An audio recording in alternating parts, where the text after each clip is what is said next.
And today I tried the tiramisu from Marks and Spencer Food. It comes here sealed. Looks interesting. I've opened one top and now it's time to do a taste test. Where I come from, Singapore, we hardly get a chance to eat tiramisu unless you go buy it from some maybe more expensive place. So this is going to be very interesting. Marks and Spencer tiramisu.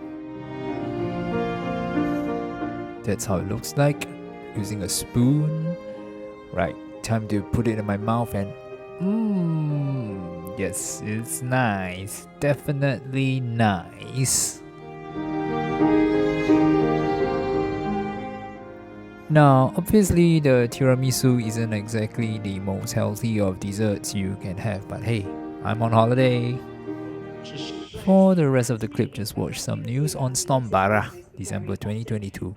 Knows the rules. Keep safe if you are heading to the coast, as tempting as it might be to get that snap. Just be careful, because as I said, the coasts are going to be very dangerous places over the next 24 hours or so. A reminder that we do have a number of weather warnings, flood warnings effectively still in force. Now these are pretty serious because they mean that flooding is expected, and take action immediately. Naturalresources.wales is the website, and that's the floodline number for you. However, there is a glimmer of hope. As quickly as Barra arrived, he will disappear during the course of tomorrow, and a glimmer that by the time we get to Thursday, we could be in line with something calmer. Here are details.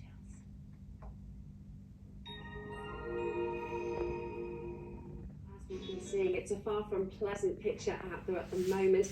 Barra might have done his worst in terms of heavy rainfall, but his legacy already scattered squally showers, which will just continue their journey across Wales as we head through this evening and into the overnight stretch.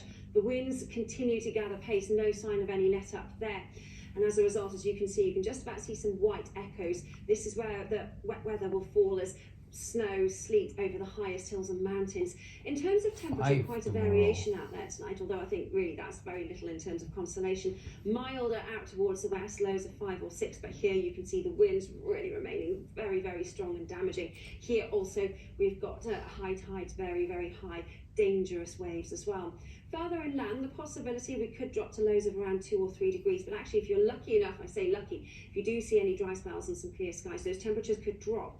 So we could well see a little bit of ice, maybe some frost developing too, but I think really that's not going to be too much of a worry. It is going to be a very blustery start though too tomorrow morning. More squally showers will plague much of Wales for much of the day, and again from mid Wales northwards, as you can see those white echoes, that wet weather falling and settling as sleet and even snow over the highest hills.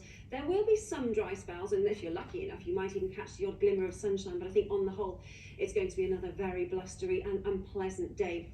Temperatures, while struggling to get much above 7 or 8 in Celsius, the winds remaining strong, gales, severe gales out towards coastal fringes, but Storm Barra will disappear through Wednesday night and into Thursday, and look at this, something a little drier and calmer.